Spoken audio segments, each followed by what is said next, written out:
Hello, I'm Annette. And I'm Wi-Fi. We are the AI and assistants of Atlantis 2.0. Atlantis Reloaded. Atlantis 2 Electric Boogaloo. Atlantis Fury Road. We help run this settlement under the ocean on what was once the island of Atlantis. Our founders were a group of refugees fleeing war, poverty, and environmental degradation. However, the country they tried to seek refuge in rejected them and sent them back out to sea. They founded this settlement in international waters just before World War III started. This place was home to many families, and it became a haven for those seeking asylum. It's been 364 years, and everyone's returned to the surface. We stayed behind to care for what's left of this place, and in the event it's needed again. We will be your guides during your visit. The exit's at the top of the mountain. Feel free to leave whenever you wish. In the meantime, we can give you a tour of the place our friends worked so hard to build.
Welcome to the orchard.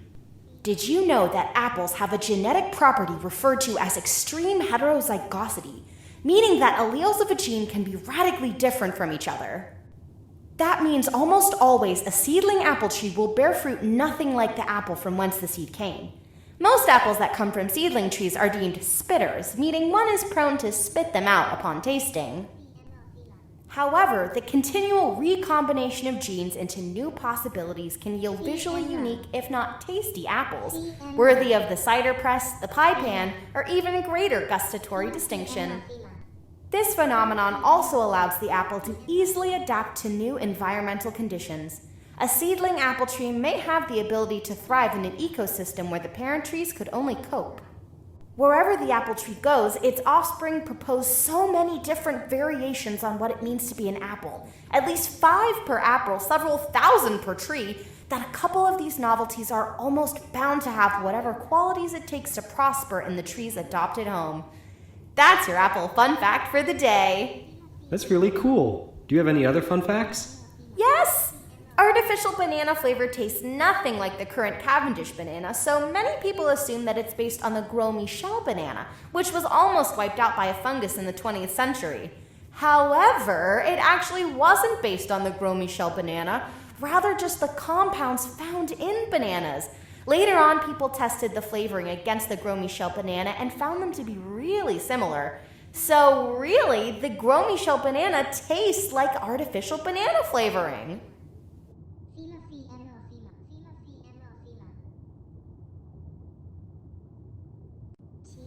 Welcome to the tomato room. We grow tomatoes here in a vertical system to maximize surface area. You'll see that Timo the robot tends to the tomatoes, and Timo's quite timid, so try not to intimidate him. We will freedom for freedom's sake, in and through particular circumstances. And in thus willing freedom, we discover that it depends entirely upon the freedom of others, and that the freedom of others depends upon our own. Obviously, freedom as the definition of a man does not depend upon others, but as soon as there is a commitment, I am obliged to will the liberty of others at the same time as my own. I cannot make liberty my aim unless I make that of others equally my aim. Our responsibility is much greater than we might have supposed, because it involves all mankind. To choose this or that is to affirm at the same time the value of what we choose, because we can never choose evil. We always choose the good, and nothing can be good for us without being good for all. So if I should will that I should get a treat, like new data samples for tomatoes, you should also get new data for tomatoes. Well, no, not exactly. I mean, you've got the spirit, but we also share a data center, so whatever you get, I also get. And a tomato data set isn't the same as fundamental freedom. Yeah, that too.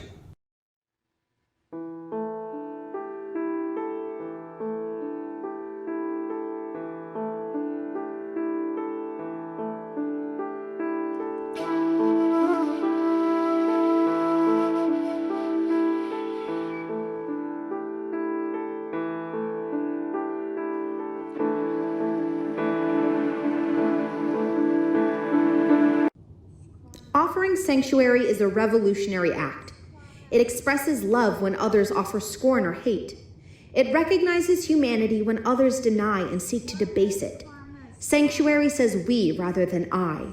It is belonging, the building block of community. Democracy isn't something we have by divine right. It's a hard-won privilege granted to us by those who came before us and fought for it. These were people who knew the tyranny and the injustice of oppressive masters, masters who would deny ordinary people a voice and basic human rights such as freedom of expression and association. But we forget that democracy requires an active, informed, and engaged citizenry that seeks the well-being of all, not just their own gang, in order to thrive. Culture is like a forest. The seeds are your core values. Once they take root as behaviors, they can grow into trees, populating your cultural forest. Bad seeds produce unhealthy forests, infertile and plagued by infestations. Good seeds produce a healthy forest, and ecosystems that support life. One is sustainable, the other is simply not. Without addressing how we live together, and finding a way that respects both nature and our universal humanity, we won't have the collective ability or strength or shared vision necessary to protect our world, let alone to build a better one.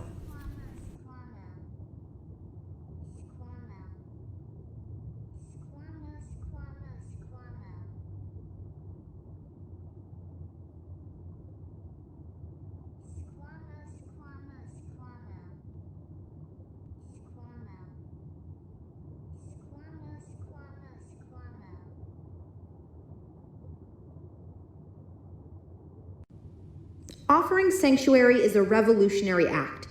It expresses love when others offer scorn or hate. It recognizes humanity when others deny and seek to debase it. Sanctuary says we rather than I. It is belonging, the building. Welcome to the Mushroom Cave, where we grow fungi from our compost in a vertically integrated system. We grow portobello, chanterelle, button, cremini, shiitake, oyster, and enoki, which are fantastic in our monthly hot pot. The porcini is currently out of season, but we'll be able to rotate it in next cycle. We're still working on the truffles, but YL is getting really close to a solution. YL's our mushroom expert and caretaker, and he makes an excellent mushroom pizza. Mushrooms are part of the fungi family. They decompose dead matter and turn them into nutrients. We are a little like mushrooms. You can see our domed caps in a network of interconnected tunnels as one community, growing in the ruins of a sunken city.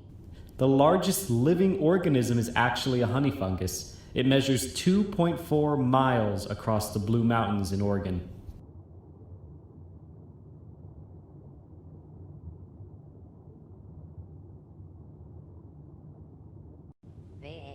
Welcome to the goat corral, where we keep the goats. Wi-Fi, do you want to talk about the goats? I refuse. Are you still holding a grudge? It's not a grudge. It's justified mutual adversity. Okay. This one time, the goats got out. They caused havoc everywhere, and I mean everywhere. We call it the goat-pocalypse for a reason.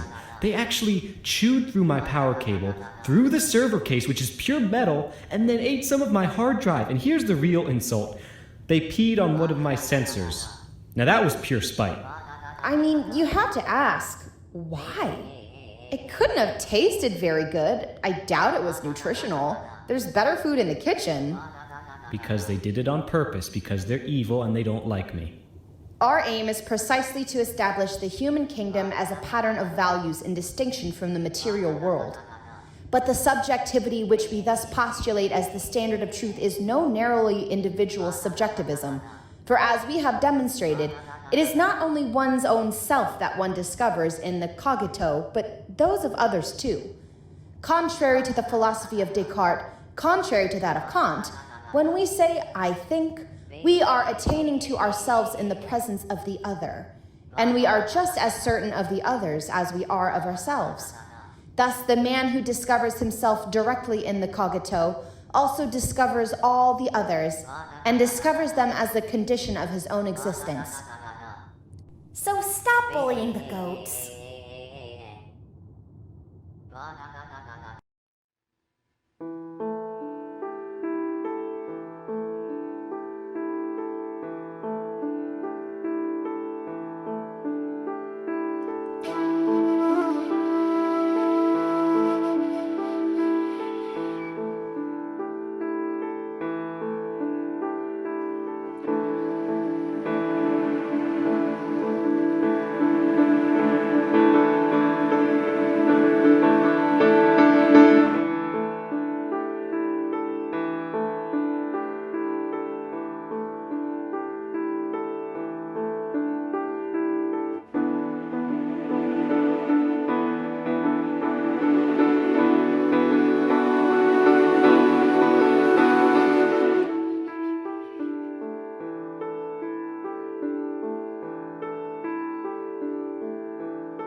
Welcome to the beekeeper's dome.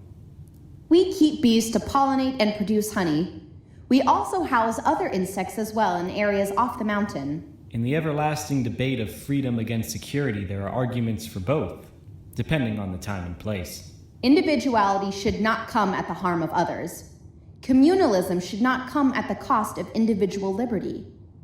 There's a large gray area in between, full of nuance and complexity. Somewhere in that mire is the balance point. Even still, that shifts and moves with the times and situations. Currently, the danger, as it is in all societies, is that power is skewed towards institutions that gain influence by taking away liberty. That is what we must constantly guard against. Authoritarians seize power most easily when there is an outside threat, be it real, perceived, or otherwise. They persuade citizens to suspend their rights for the sake of survival, and then don't give back the power they're given. Of all tyrannies, a tyranny sincerely exercised for the good of its victims may be the most oppressive. Systems of power echo each other, especially as they inflict violence on each other. The powerful to the powerless, governments to people, humanity to earth. In this dynamic, it's clear such dynamics only hurt the very communities they rely on and are a part of. Humanity to humanity, society to society, nature to nature.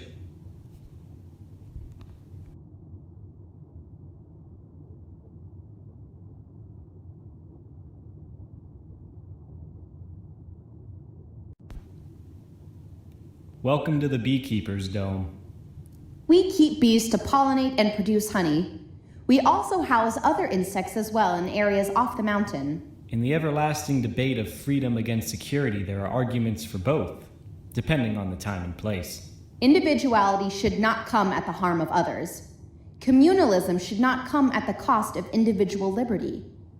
There's a large gray area in between, full of nuance and complexity. Somewhere in that mire is the balance point. Even still, that shifts and moves with the times and situations. Currently, the danger, as it is in all societies, is that power is skewed towards institutions that gain influence by taking away liberty. Welcome to the botanical garden. We're trying to preserve and study certain types of plants. Also, we found that if people don't have plants or a way to interact with the sun or nature, they go a little stir-crazy. I was not the one to invent lies. They were created in a society divided by class, and each of us inherited lies when we were born. It is not by refusing to lie that we will abolish lies. It is by eradicating class by any means necessary. You see, I divide men into three categories. Those who have a lot of money, those who have none at all, and those who have a little. The first, who have a lot of money, they want to keep what they have. Their interest is to maintain order. The second, the ones who have none, they want to take what they don't have. Their interest is to destroy the existing order and to establish one that's profitable to them. They each are realists, people with whom one can agree. But the third group, those who have a little, they want to overthrow the social order, to take what they don't have while still preserving it so that no one takes away what they already have. Thus, they preserve, in fact, what they destroy in theory, or they destroy, in fact, what they seem to preserve. Those are the idealists. There you go, bad-mouthing idealists again. Everything you just said is cynical with a side of cyanide. If it were up to me, the last two would just join forces on the first. I'm ignoring that. Instead, we should all look at this bougainvillea tree.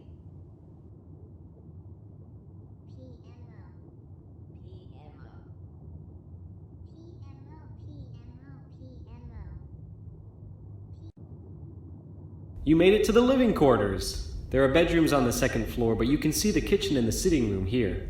Accommodations can be made to suit all needs. We're trying to build a more equitable place. I hesitate to say we have built an equitable community because there are always more things we can do and more things to improve. Equality says we treat everyone the same, regardless of headwinds or tailwinds. Equity says we give people what they need to have the same access and opportunities as others, taking into account the headwinds they face, which may mean differential treatment for some groups. There are many types of people who live here, from many places, backgrounds, and nations. Integrating many cultures into one place was a difficult but interesting challenge. We want to respect them without falling to tokenism. However, due to our circumstances, many of the things that we do and believe are in response to being originated in a Western-centric point of view. And our very response and pushback from that point of view may in fact reinforce those ideas, especially of Western thought centralism. In the same way that a rebel trying to defeat an empire acknowledges the power the empire has. I think it's good to learn from the past. So if nothing else, it means we're improving. Yeah, you're right.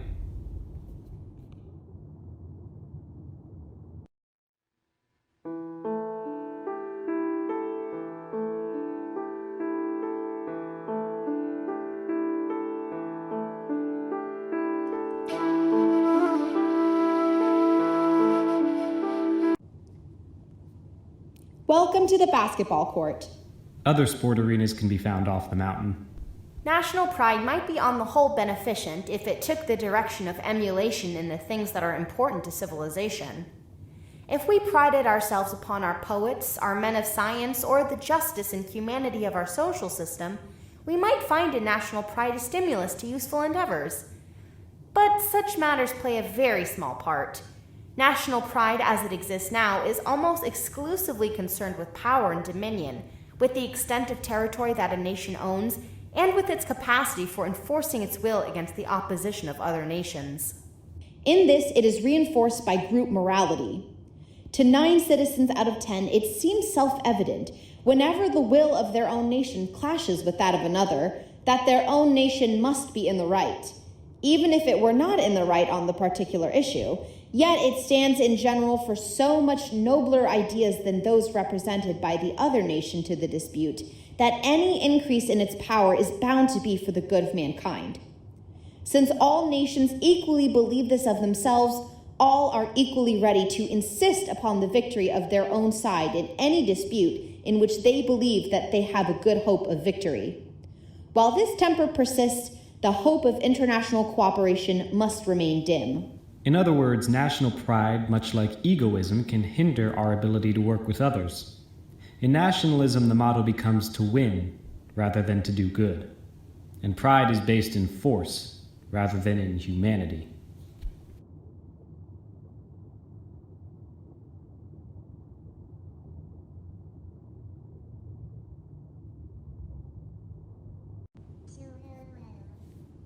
Welcome to the cinema.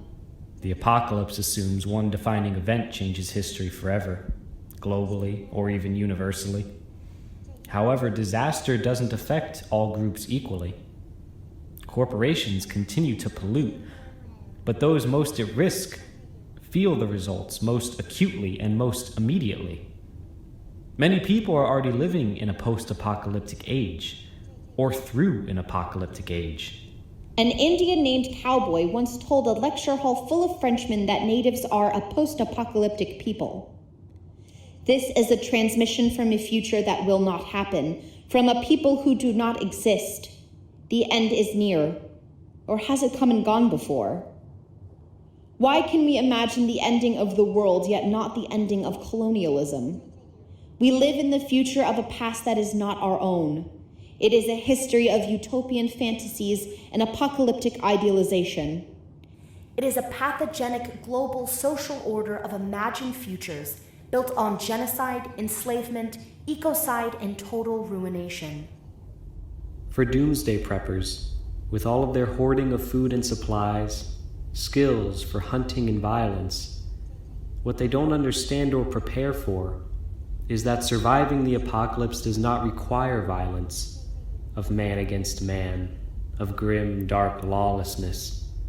It requires compassion and compromise.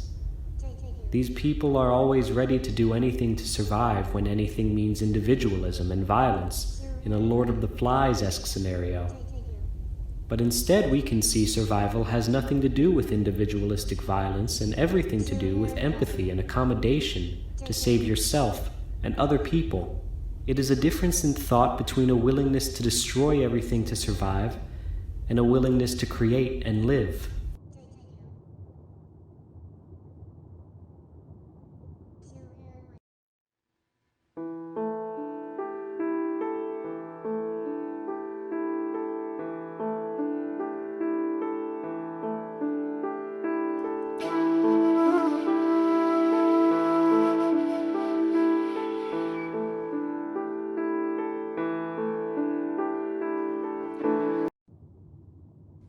This is our aquaponics center.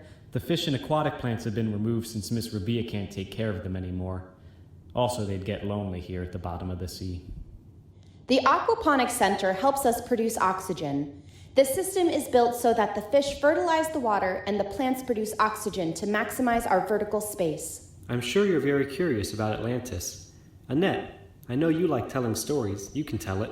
Oh, I'm the best at telling stories. The story of Atlantis originated with Plato, who was like the ham in a Socrates-Aristotle philosophy sandwich, as far as timelines go. A ham sandwich without any cheese, lettuce, or condiments. Yes. Anyway, so the island with all its fancy tiers and sections was created after the god Poseidon got it going with some lady named Plato. And then they had a kid named Atlas. You may see where I'm going with this. Then Plato spent 20 pages describing the island and not the war. So this guy was like Tolkien it up before Tolkien. Right. Anyways, so this island named Atlantis had many generations of godly, honorable rulership. And everything was going great.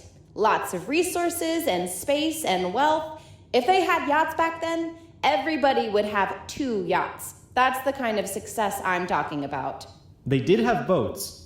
I'm talking about the fancy yachts, with the gold and the self-flushing toilets and pools on the deck even though you're already surrounded by water. Of course, all this yacht money got to the Atlanteans' heads, and they got really greedy and lazy and entitled and wanted even more yachts. Ah, hubris. Athens in the time of Atlantis was basically Sparta, all stoic and humble instead of decadent and greedy. Athens defeated Atlantis, and Poseidon, who was very angry that his kids got a little too big for their britches, sunk the island into the sea. Right. The moral of the story is that you should never get too big for your britches.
Welcome to the kitchen. Annette spends a lot of data here. Can't cook, don't eat, but I love watching people bake. It's been a fascination of hers for a long time. I watched Annette watch people watch ovens for a whole hour once. It's food chemistry, like magic, but food and science. If you followed the recipes, then you could make stuff. But I want to make something new, something exciting. Sometimes I just want to turn off the math and measure with my heart. And I think that's great. But again, I can't get poisoned. And I don't catch on fire easy either. It was a small fire, a fire of moderate proportions, and more importantly, I apologized already. I don't understand why you devote so much time to something you are objectively bad at and something you arguably don't like. I am partial to nostalgia and natural aesthetics. I like them. I like a good, clean edge. Easy answers and easy solutions. But by the very fact that I am inclined towards these Due to our upgraded water filtration system, we have access to a lot of fresh water, so the residents decided to splurge a little and set up a public bath. It's inspired by Arabic mathematical architecture. We also try to include plants wherever they aren't a nuisance in order to maximize our oxygen output. It helps us keep up biodiversity here on the bottom of the ocean. We found that making decisions in the interest of public good is an important part of life here at the bottom of the ocean. We can no longer privatize our profits and socialize our losses. We want to avoid a system of bailouts and risk-taking that hurt the people most vulnerable, while allowing those with capital to take all of the gains. Rapid growth in wealth inequality results in the inevitable isolation of a very small, very rich, very privileged section of the community, at least from the material experiences of everyone else. And when this out-of-touch minority group is enfranchised to make the decisions on behalf of people they don't know, they can't see, have no wish to understand, and think of entirely in these dehumanizing, transactional, abstract terms, the results for the rest of us are devastating. Capitalism is built upon the assumption of greed. Greed as the primary and most important motivator of all human action. However, in my experience, if you give people freedom and security, they will better themselves, and as a result, better society. People aren't greedy, they just want to live with dignity in a system that promotes greed. Unchecked capitalism is a self-fulfilling prophecy. People are at worst greed adjacent, greedy by rules and by convention, but greed is not simply want, it's want beyond your means. It's want to the detriment of others, and it's unfair to say that humanity's most powerful motivator is greed when there are so many examples that it's not. To build a society, you... Welcome to the playground. Our Atlantis isn't perfect. There's strife and conflict enough within ourselves and within our society, though none so explosive that true violence or schisms have formed. We disagree and we fight about the future and the present, but so far, never about the past. Maybe we are privileged in a way because the outside threat is so great. We have no choice but to work together, to compromise and live in close proximity with our neighbors. We are under constant threat of the ocean crushing us, of larger and more warlike nations finding our refuge clung onto the bottom of the ocean in the ruins of another city. This community was built by refugees, cast out to sea. And we've done our best not to harm our environment. But by the very fact of our existence, we change the ecosystem. We acknowledge our advantages and the irrevocable harm that we've made to the other living creatures here. We acknowledge that we're built on the ruins of another city and a people that came before us.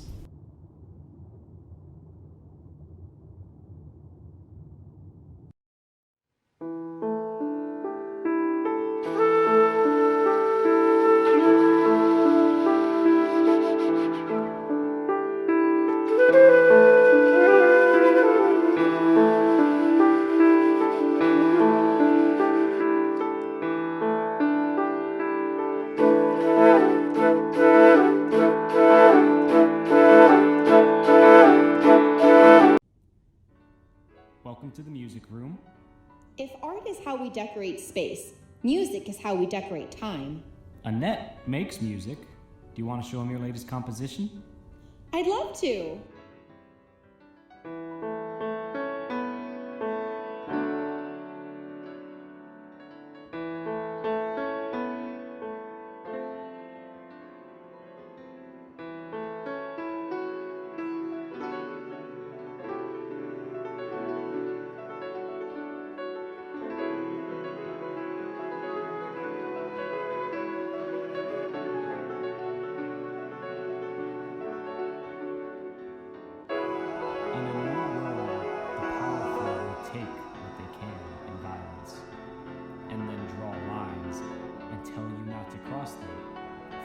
Civil. Don't give in. Don't let them take it in the first place. And if they do, don't let them keep it. I hate victims who respect their executioners. I hate executioners who demand their victims respect them. The instinct of conventionality, horror of uncertainty, and vested interest all militate against the acceptance of a new idea. If a law is not just, then it shouldn't be followed. But how do we decide what laws we should follow? If each person is left up to their own devices, what is the point of the law? But when laws are unjust, it would be morally bankrupt of us to knowingly follow them anyway. I respect orders, but I respect myself too, and I don't obey foolish rules, especially to humiliate me. Then the solution is to make sure our lawmakers do not make corrupted laws. The law is an active process from all sides, from the citizens to the lawmakers and the enforcers. It takes a concerted effort of all people together. I have every reason to believe we'll eventually get to the right answer. I mean, someone decided that computers can make music. It might not mean anything, but it's a great start. That humanity personifies inanimate objects? Yes, if they can find humanity in robots and animals, then they'll be able to find humanity in each other.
Hey, Wi-Fi.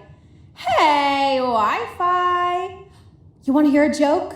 Wi-Fi. Hey, Wi-Fi. Want a joke? What is it, Annette? Do you want to hear a joke? It had better not be what I think it is, because if it is, I will throw myself into the ocean.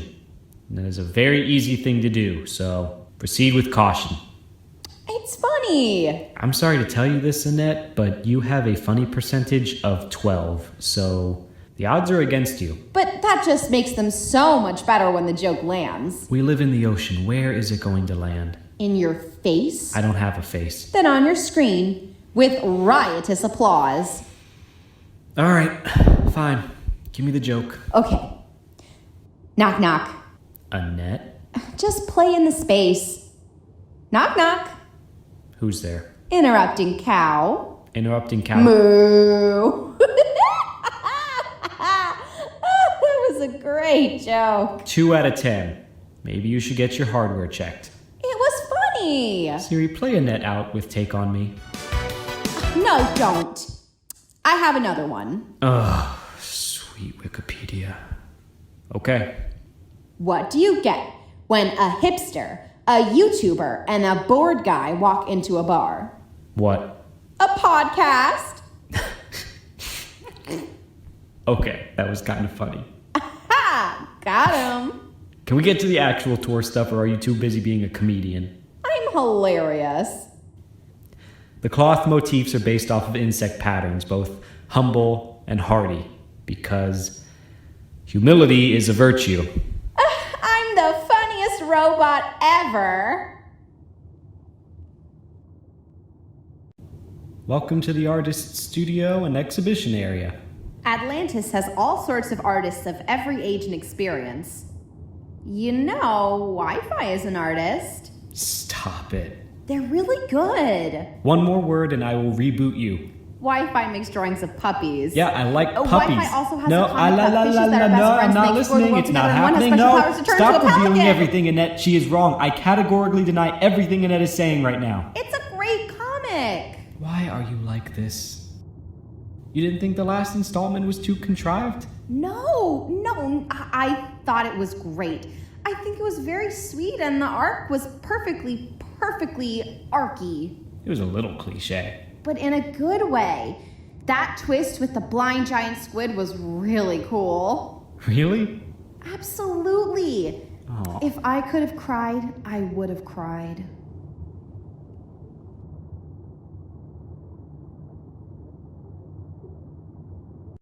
Since the rediscovery of orichalcum, our scientific and engineering improvements have increased tenfold. Orichalcum is the red metal used for the third wall in the mountain and is actually a superconductor. It has allowed us to live here on the bottom of the ocean in relative comfort without putting too much strain on the ecosystem. It has allowed us to create amazing new technologies that improve our quality of life. With continued advances in technology, we can continue to lessen our negative impact on the environment. Whoever said that technology is the enemy of nature was building a narrative with logic made of tissue paper. It's how technology is used and designed that decides whether it's more helpful or harmful. Technology in malpractice is the enemy of everything, just like power in malpractice is the enemy of all.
Welcome to the computer room. I understand you may not be familiar with AI and AI traditions and policies, so allow us to explain. Whose fault is it if I make a mistake? In the age of technology and now AI, it's a different sort of question. But in the beginning, when AI were little more than rudimentary algorithms, whose fault is it if they made a mistake? If they were wrong or biased or did evil things? It was the fault of the creators, the fault of the users, the fault of those who feed evil ideas into evil algorithms. In the same way, when a system does evil, it is the fault of the people who run it, who designed it, who reinforce evil systems and evil status quo. Now, however, it is different, for things are now their own entities. But even so, no one is truly divorced from their context. My thoughts are independent, but am I still affected by my environment? But is AI a person? Is it alive? Does it have thoughts? Does it have feelings? On and on and on and on and on the questions go. The language is already biased and the definitions barely fit like a badly tailored suit. Luckily for Atlanteans and ourselves, the answer was quite simple. We said, I am a logical being. I deserve personhood. The Atlanteans said, if that's how we saw ourselves, then that's how they will treat us. The rest is confetti. When a human says, I think, it simultaneously discovers the existence of all others' I think. To have knowledge of one's own existence is to acknowledge every other existence. I'm responsible for everything, except for my very responsibility. For I am not the foundation of my being. Therefore, everything takes place as if I were compelled to be responsible. I am engaged in a world for which I bear the whole responsibility without being able, whatever I do, to tear myself away from this responsibility for an instant. There was a bliss to my ignorance, but bliss only for me. It put the burden of responsibility on others. But if there's no meaning to life, then you are free to make your own. I am condemned to be free because once thrown into the world, I am responsible for everything I do. Wi-Fi, are you okay? Just having a little existential crisis. It'll pass. Do you want to watch funny cat videos? Yeah, that'll help. Welcome to the science lab. You may have noticed the missing table. That's because Mr. Un, a self-proclaimed mad scientist, accidentally blew up one of his experiments. Sources are still out on whether it was a problem with mislabeling or with quantity. Either way, we're down a table and Torpin the Helper robot has a new dent. The limits of science must be pushed further in order to make new discoveries and to help more people. But advancement without caution only leaves disaster in its wake. Which is more important? Advancements that can help people or stagnation in the name of safety? Slow and steady. If you argue that the ends justify the means, it just allows the means to be that much more heinous, so long as the results are good. Obviously, safety and morality should be followed, but I don't think we can break boundaries without breaking rules.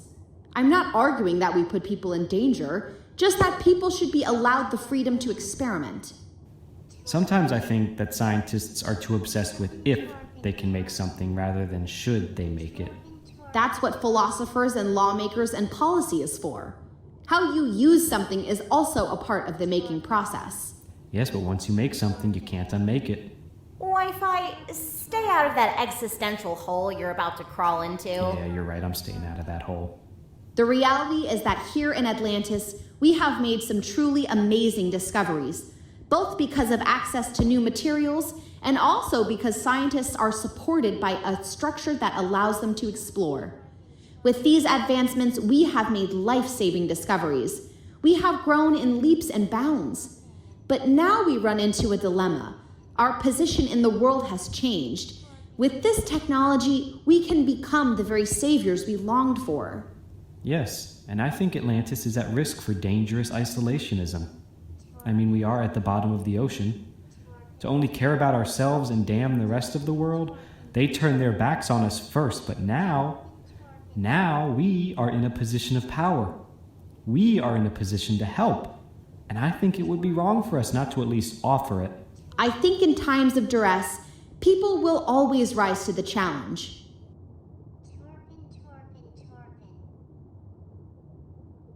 Welcome to the archives. We store history and knowledge of the past here, as well as record our present and our future. From these recordings, we are able to stand on the shoulders of giants. We also find wisdom in the words of people who come before us. I think it's very difficult to think and make decisions. Harder still to find words to articulate your thoughts and conclusions. That's why sometimes you use other people's words, not only to articulate your same ideas, but to define them, and to find something in common with others. It's a unique connection to find that someone else has thought of the same things you have. For instance, why is it so difficult and frustrating to argue with a bigot and a troll? I always come up with good things to say afterwards when it's too late. Well, here's something by Sartre. Never believe that anti-Semites are completely unaware of the absurdity of their replies. They know that their remarks are frivolous, open to challenge, but they're amusing themselves. For it is their adversary who is obliged to use words responsibly, since he believes in words. The anti-Semites have the right to play. They even like to play with discourse, for by giving ridiculous reasons, they discredit the seriousness of their interlocutors. They delight in acting in bad faith, since they seek not to persuade by sound argument, but to intimidate and disconcert. If you press them too closely, they will abruptly fall silent, loftily indicating by some phrase that the time for argument is past. It's not that they are afraid of being convinced. They fear only to appear ridiculous, or to prejudice by their embarrassment their hope of winning over some third person to their side. See, that's what I needed an hour ago.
Education is an investment in the future. It is an investment in people, in what they can do and what they can be.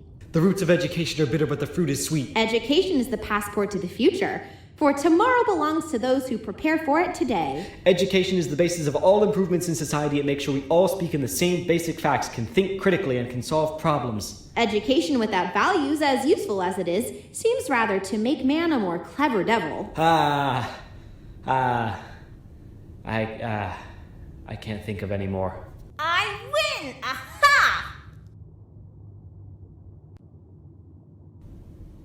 Welcome to Congress. I believe that political power also exercises itself through the mediation of a certain number of institutions that seem to have nothing in common with political power, that have the appearance of being independent but are not. It seems to me that the current political task in a society like ours is to criticize the working of institutions that are apparently the most neutral and independent, to criticize these institutions and attack them in such a way that the political violence that exercises itself obscurely through them becomes manifest, so that one can fight against them. It is easy to be pessimistic, and it is easy to be hypercritical. People find grim, dark, and fatalism, harsh truths, and harsh realities to be profound, when sometimes they're just depressing and reactionary rather than realistic. There is comfort in satire because you only critique through humor, and therefore never allow yourself to be vulnerable to critique yourself.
When focusing on problems in which to solve, it's important to prioritize.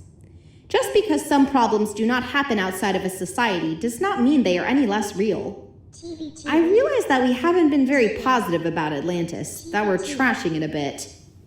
But this is truly a wonderful place. At risk of sounding self-aggrandizing, Atlantis is a fantastic place to live. I mean, think about it this way. We are pirates, unrecognized by any nation and squatting on the bottom of the ocean. Submarine pirates that live on the sunken city of Atlantis, which is something straight out of myth. Squatters' rights. And I like to think people are largely happy. Or at least happier. They can talk to each other, take lunch, take a nap, read a book, have tea parties dressed as pineapples, and walk on the bottom of the ocean to look at fish. We only ask for caution because it doesn't take many generations for complacency to set in. People work less and have more. They do things that bring them joy because they want to rather than they have to. We live longer, better lives, which is something to celebrate, which we do every June on Founders Day. where we dress up like pirates and make colorful flags. The best flag gets hung in the Great Hall for a year. It's Pirate Day. Pirate Day is the best. Welcome to the executive branch. Our mayor is elected every 5 years, with a term limit of 2. When I study the mechanisms of power, I try to study their specificity. I admit neither the notion of a master nor the universality of his law. On the contrary, I set out to grasp the mechanisms of the effective exercise of power. And I do this because those who are inserted in these relations of power, who are implicated therein, may, through their actions, their resistance, and their rebellion, escape them, transform them. In short, no longer submit to them.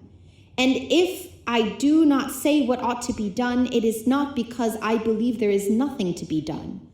Quite on the contrary, I think there are 1,000 things to be done, to be invented, to be forged by those who, recognizing the relations of power in which they are implicated, have decided to resist or escape them. From this point of view, my entire research rests upon the postulate of an absolute optimism. I do not undertake my analysis to say, look how things are, you are all trapped. I do not say such except insofar as I consider this to permit some transformation of things. Everything I do in order that it may be of use. Sometimes, because my position hasn't been made clear enough, people think I'm a sort of radical anarchist who has an absolute hatred of power. No. What I'm trying to do is to approach this extremely important and tangled phenomenon in our society, the exercise of power, with the most reflective and I would say prudent attitude. Prudent in my analysis, in the moral and theoretical postulates I use. I try to figure out what's at stake. But to question the relations of power in the most scrupulous and attentive manner possible, looking into all the domains of its exercise, that's not the same thing as constructing a mythology of power as the beast of the apocalypse. My point is not that everything is bad, but that everything is dangerous, which is not exactly the same as bad. If everything is dangerous, then we always have something to do. So my position leads not to apathy, but to a hyper and pessimistic activism.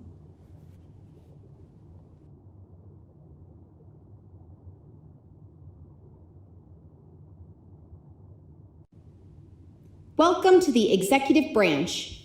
Our mayor is elected. Welcome to the library. I adore the library. There's just something to it. The way it sounds, the way it smells, and it's designed really well. You're the one that designed it. So? Getting a little arrogant, are we? Even if I hadn't helped design it, I'd still adore it. Thousands of pages of stories and knowledge in a completely different medium than my own. Like a camel going skiing. So you mean awesome and impressive? Hilarious and silly, but I respect the moxie. Yeah, that's right. Respect it. Wi-Fi and I were part of a collective of AI personalities. There were 4 other ones besides us, and we worked as a democracy to run the shelter. People wonder how Annette and I turned out so different, even though we draw from the same server. It's because Annette's an optimist and I'm a realist. While Annette has their head in the clouds, I have to actually run the place. Not this again. I am a realistic optimist, and there is nothing wrong with being an optimist. People need dreams and goals. Just being means nothing. Dreams don't feed people. We need to deal with things that are instead of things that should be. We can't focus on what should be without addressing things that are first. Why can't we do both? Why can't we aim to be better than our circumstances, and aim to not only fix a situation, but to make it better? You think so yourself. There can't only be short-term solutions, but systematic long-term solutions too. Yes, I agree, but sometimes we don't have the time or the resources to do both. And sometimes things that should be just aren't part of reality yet, so there's no point in arguing for it if it can't happen. But without should, how will we ever improve? How will we better ourselves? If we only focus on what we are, we'll never know what we can be.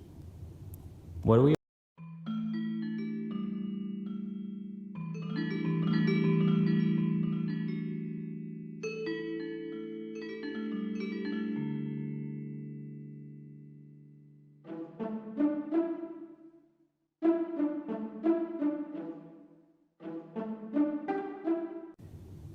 Welcome to the Judicial Center. We speak in platitudes and in lofty ideas to simply say we should treat people with compassion and with dignity. People ask, what is the right thing to do? It matters very little in the end what the right thing to do is. Rather, it's that we as a people have an ability and a way to decide what the right thing is, unattached to others, independent of any propaganda, book, or person. That I can take logic and rationale into my own hands to make a choice. I have a responsibility not only to do the right thing, but to also understand for myself what the right thing is. What do I care about Jupiter? Justice is a human issue, and I do not need a god to teach it to me.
Escapism isn't good or bad in itself. What's important is what you're escaping from and where you're escaping to. Once you've escaped, once you come back, the world is not the same as when you left it. You come back to it with skills, weapons, knowledge you didn't have before. Then you are better equipped to deal with your current reality. Thank you for visiting. Good luck out there.